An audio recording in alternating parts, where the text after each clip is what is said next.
औरंगाबाद में 16 मजदूर मालगाड़ी से कटकर मर गए, चीथड़े उड़ गए लाशों के। हुजूर कब चेतेंगे, इनका ज्ञान चक्षु कब खुलेगा, कहा नहीं जा सकता।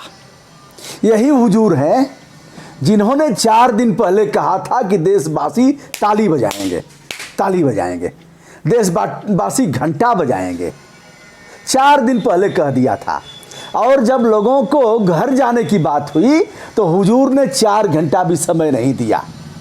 देश की अग्रिम पंक्ति के लोगों ने कहा था कि घर चले जाते मजदूर जो लोग भी हैं, जहां फंसे हैं, उनके जाने की व्यवस्था करा देते, कह देते राजकोष खाली है और जो जहां है वहां से अपने घर के लिए चला जाए। लोग मालगाड़ी में, लोग ट्रेन में, लोग बस में, लोग ट्रैक्टर में, लोग ऑटो में, लोग साइकिल से, लोग पैदल। लाखों लोग पैदल सैकड़ों किलोमीटर से लेकर के हजारों और कई हजार किलोमीटर चल करके पहुंच गए। शायद ही भारत का कोई ऐसा गांव बचा है जिस गांव में 1-2 लोग पैदल चल करके नहीं पहुंचे होंगे। उसके बाद पीटे गए।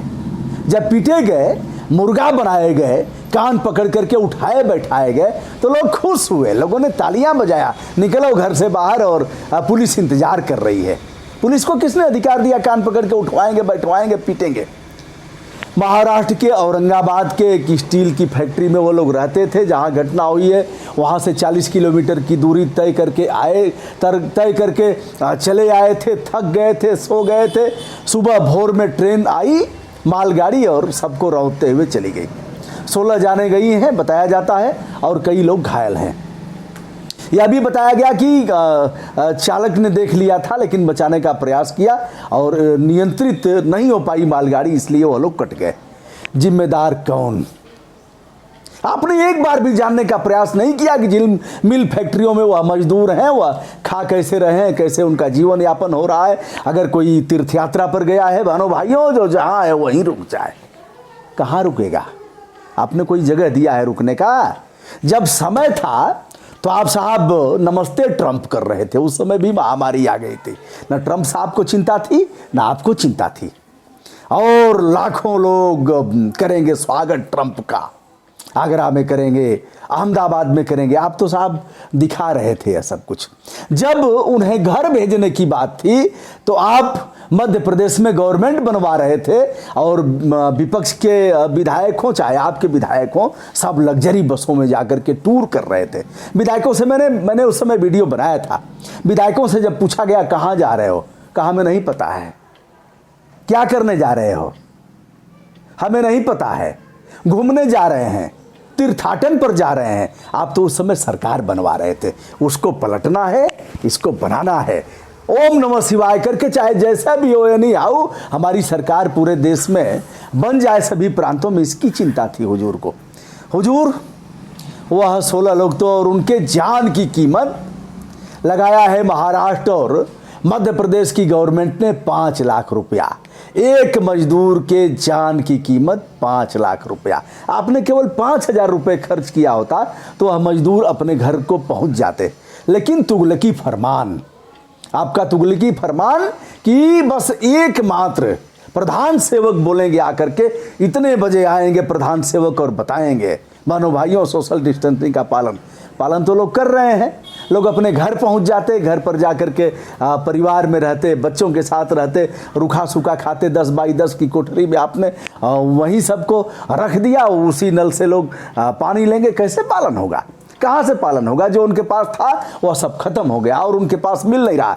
महोदय, मैंने पहले भी कहा था, आज भी मैं दावे के साथ कह रहा हूं, लखनऊ की 5 कंपनियों को बता दीजिए, कानपुर में बता दीजिए, गोरखपुर में बता दीजिए, महाराष्ट्र में 10-5 कंपनियों को बता दीजिए, दिल्ली में बता दीजिए, जिन लोगों ने बिना काम किए हुए मजदूरों की सैलरी उनके अकाउंट में दिया हो। आपका फरमान था 1 महीने की सैलरी उनके अकाउंट में दो।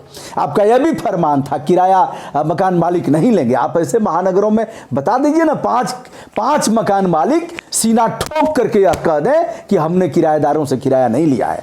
बता दीजिए, है नहीं? आप कहते रहिए साहब, पालन करता कौन है? आपने विद्यालयों के लिए कहा, विद्यालय भी ले रहे हैं। मेरे पास कई एक रसीद है। आप उन पर भी कार्रवाई नहीं करेंगे क्योंकि विद्यालय तो आपके हैं, आपके लोगों के हैं। आप उन पर कार्रवाई नहीं कर पाएंगे। अब रही बात, आज से विदेशों से तमाम यात्री आ रहे हैं जो आ रहे हैं वो अभी बहुत अच्छे घराने के नहीं हैं, होंगे भी कुछ लोग, लेकिन अधिकांश मजदूर वर्ग के लोग हैं जो गए थे, खाड़ी के देशों में गए थे और भी अन्य देशों में गए थे, विकसित देशों में गए थे, वापस आ रहे हैं। हुजूर वापसी का किराया गिन गिन करके ले रहे हैं, लाखों रुपए। अमेरिका जैसे देशों से जो आएंगे लाखों रुपए उन पर बैठ जाएगा। जब वहाँ से आएंगे तो हुजूर 14 दिन के लिए क्वारंटाइन करेंगे और एक दिन का 3,000 रुपया लेंगे। 3,000 रुपया उनको खाना देने का और रहने का 3,000 लेंगे। कितना पीट पीट करके पैसा लेना चाहते हो, कितना टैक्स लोगे देशवासियों से, लगातार टैक्स। अब आप कहोगे आप तो टैक्स देते नहीं है। आएंगे कुछ भक्त लोग हैं, भक्तों माचिस खरीदता है आदमी, उस पर भी टैक्स जाता है। नमक खरीदेगा उस पर भी टैक्स जाएगा, तेल खरीदेगा उस पर भी टैक्स जाएगा। आपने लगातार बिजली का बढ़ाया, आपने लगातार ट्रेन का बढ़ाया, आपने लगातार गैस सिलेंडर का बढ़ाया, आपने लगातार तेल डीजल और पेट्रोल का बढ़ाया, और लोगों को भुलवाने के लिए फूल माला हेलीकॉप्टर फूल बरसाएगा। बहारों फूल बरसाओ मेरा महबूब आया है। किट दिया नहीं, ग्लव्स दिया नहीं, उनके सुरक्षा के कवच दिया नहीं, और फूल की बारिश कराओगे।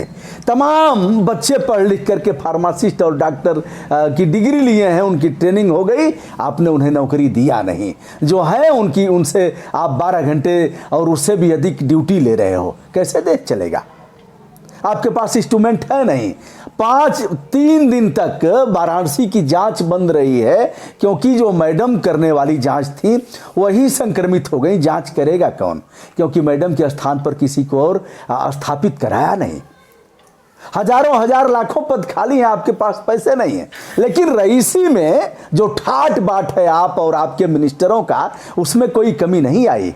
लगातार आपने गरीब देश के साथ नाइंसाफी किया और लोगों की दुर्गत करते रहे। आज से विदेशों से तमाम विमान आएंगे विमान, लेकिन उसमें उतनी जगह नहीं है। 200 यात्री एक विमान में आएंगे। ऐसे में लोग कैसे आप आएंगे अपने घरों के लिए? आप इस बात को ठीक से समझ सकते हैं। रही बात कर्नाटका और गुजरात जैसे कई प्रदेश ऐसे हैं जिन्होंने लिख करके दे दिया कि यदि हमारे यहाँ से मजदूर चले जाएंगे तो यह मिल फैक्ट्रियाँ चलेंगी कैसे। मिल फैक्ट्री वालों ने सरकार के मुख्यमंत्री से यह अनुरोध किया कि ऐसा न किया जाए, मजदूर चले जाएंगे तो हमारी कमाई बंद हो जाएगी। इसलिए मजदूरों को रोक दिया गया। मजदूर बधुआ मजदूर जैसा हो गया है, उसका ह्यूमन राइट का कोई मतलब नहीं रहा। उसका जो मानव अधिकार है वो प्रतिपल दम तोड़ रहा है। और हुजूर बहनों भाइयों करके 4 घंटा का समय देंगे निकलने के लिए और 4 दिन का समय देंगे ताली और थाली बजवाने के लिए। देश संभव है आज सो रहा है, कल उसकी निगाह खुलेगी, कल उसकी आंखें खुलेंगी और वह माफ नहीं करेगा आपको, कदापि माफ नहीं करेगा। जिन मजदूरों की वजह से आपकी आर्थिक स्थिति मजबूत है, जिन मजदूरों के कारण उनके खून और पसीने से आपका प्रोडक्शन होता है, जो मजदूर पैदा करता है, जाता है बिहार के दूर देश से, बंगाल से, पंजाब में जाता है, हिमाचल में जाता है, जाकर के हरियाणा में जाता है, जाकर के गेहूं की कटाई करता है, मड़ाई करता है, धान की रोपाई करता है, उस मजदूर के लिए आपके पास तनिक भी संवेदना नहीं थी। जो जहां है वहीं रुक जाओ, कहाँ रुक जाएगा? दोस्तों, बड़ा दुखद पक्ष है। आंध्रा के विशाखापट्टनम में जो लोग जहरीली गैस से मारे गए हैं, उनके प्रति श्रद्धांजलि अर्पित करता हूं। या तो मात्र 16 मजदूरों की बात है, कितने लोग मर गए, कुछ बच्चे मर गए। आप एक देख करके तनिक भी तरस नहीं आ रहा है। पुलिस लाठी बरसा रही है, आप खुश हो रहे हैं। यही चारों तरफ स्थिति है। किसने अधिकार दिया कान पकड़ करके उठवाने बैठाने का? किसी को राइट नहीं है इस देश में। किसी को, प्रेसिडेंट ऑफ इंडिया तक के और चीफ जस्टिस ऑफ इंडिया तक को राइट नहीं है कि कह दे कि हाथ खड़ा कर दो। किसने अधिकार दिया? यह हमारा मौलिक अधिकार है, हमें गरिमा के साथ जीने का अधिकार है। तो दोस्तों, यह रहा दुखद पक्ष। माननीय प्रधानमंत्री जी, अभी भी समय है, चेत जाइए। अभी भी अनुरोध करता हूं विनम्रता के साथ, जितने मजदूर हैं फ्री ऑफ कास्ट अभी गुजरात से मरीज आए, मजदूर आए जौनपुर में, किराया लिया गया, लोगों ने अपने टिकट दिखाए, न राज्य सरकारें दे रही हैं, राज्य सरकारें केंद्र पर फेंक रही हैं, केंद्र सरकार राज्य पर फेंक रही है। वह कह रहे हैं कि 85% केंद्र देगा, वो कह रहे हैं 15% राज्य देगा। और सबके बाद तो दुर्गत है मजदूरों की, उन्हें न भरपेट भोजन मिल पा रहा है और न ही उनके गरिमा का ध्यान दिया जा रहा है। मैं सद्बुद्धि की कामना करता हूँ देश के प्रधानमंत्री जी की और समस्त प्रदेशों के मुख्यमंत्रियों की सद्बुद्धि की कामना करता हूँ। बिकवाओ दारू, बिना दारू की सरकार नहीं चलेगी, बिना दारू के चला ही नहीं पाओगे, क्योंकि जितना नशा उनको है दारू पीने के बाद, उतना ही नशा आपको भी दारू बिकवाने में है। दारू बिकवाओगे तो आप झूम झूम करके सरकार चलाओगे, जब तक दारू नहीं बिकवाओगे तब तक झूम झूम करके व्यापार के तौर पर सरकार को चलाने का जिस तरह से ठेका ले लिया है, प्रकृति माफ नहीं करेगी। दोस्तों, मैं हूं ब्रजभूषण दुबे, यूट्यूब चैनल ब्रजभूषण मार्कंडेय से। आज जिन मजदूरों की जान गई है, पता नहीं सो गए थे या फिर जिंदगी के इस जंग से ऊब करके ऐसा किया है, या तो जांच का विषय है, मुझे नहीं पता। विनम्र भाव से उन्हें श्रद्धांजलि देता हूं और आप सभी को प्रणाम करता हूं। धन्यवाद।